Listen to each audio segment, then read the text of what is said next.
வணக்கம். ஆப்கானிஸ்தான் அணி பார்த்தீங்கன்னா, ஆஸ்திரேலியாவுக்கு அதிர்ச்சி தோல்வி தந்திருக்காங்க. இந்த உலகக்கோப்பை T20 2024ல ஒரு மிகப்பெரிய சம்பவம் நடந்திருக்குன்னே சொல்லலாம். இன்னொரு பக்கம் பார்த்தீங்கன்னா, பேட் கமின்ஸ் தொடர்ந்து 2வது முறையா ஹேட்ரிக் பதிவு பண்ணியிருக்காரு.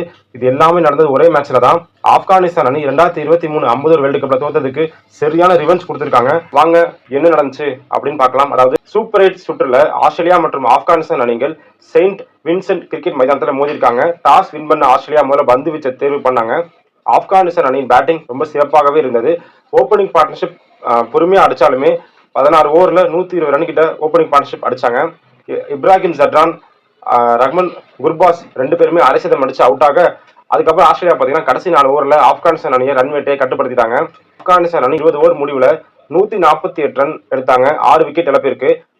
ஆஸ்திரேலியா போலிங்கை பொறுத்தவரை பேட் கமின்ஸ் 3 விக்கெட் எடுத்தாரு, ஆடம் சாம்பா 2 விக்கெட் எடுத்தாரு. ஓகே, 149 அப்படிங்கிற டார்கெட் ரொம்ப சிம்பிளான டார்கெட்.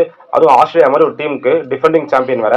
ஆஸ்திரேலியா அணி பேட்டிங்கை பார்த்தீங்கன்னா ஆப்கானிஸ்தான் பவுலர்ஸ் ரொம்ப சிறப்பாக பந்து வீசி அவங்க பேட்டிங்கை கொலாப்ஸ் பண்ணிட்டாங்கன்னு சொல்லலாம். குறிப்பாக Travis Head 0, Tim David 2, David Warner 3, Matthew Wade 5, Marcus Stoinis 11, captain Mitchell Marsh 12, இப்படி எல்லாம் சூப்பர் ரன்கள் அவுட் ஆக, மறுபுறம் மேக்ஸ்வெல் தனியாக போராடிட்டு இருந்தாரு.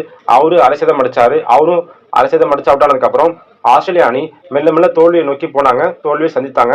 கடைசியா ஆஸ்திரேலியா அணி 20 ஓவர் முடிகிறதுக்கு முன்னாடியே 127 ரனுக்கு ஆல் அவுட் ஆயிட்டாங்க.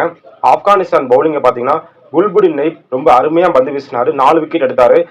நவீன் உலக் 3 விக்கெட் எடுத்தாரு. ஆப்கானிஸ்தான் அணியோட இந்த சிறப்பான பந்து வீச்சு காரணம் அந்த அணியில பவுலிங் கோச்சா ட்வைன் பிராவோ இருக்காரு. அவர் சிறப்பான ஆலோசனைகளை கொடுத்திருக்கலாம். ஆப்கானிஸ்தான் அணி பார்த்தீங்கன்னா ஒரு வரலாற்று வெற்றியை பெற்றிருக்காங்க. 27 ரன்கள் வித்தியாசத்தில் வெற்றி பெற்று இந்த டோர்னமெண்ட்ல அரையிறுதிக்கான வாய்ப்புல ஆப்கானிஸ்தான் அணி நீடிக்கிறாங்க. அதே சமயம் மறுபக்கம் பார்த்தீங்கன்னா ஆஸ்திரேலியா அணி அடுத்து நடக்க போற இந்தியாவுடனான மேட்ச்ல கண்டிப்பா ஜெயிச்சே ஆகணும்.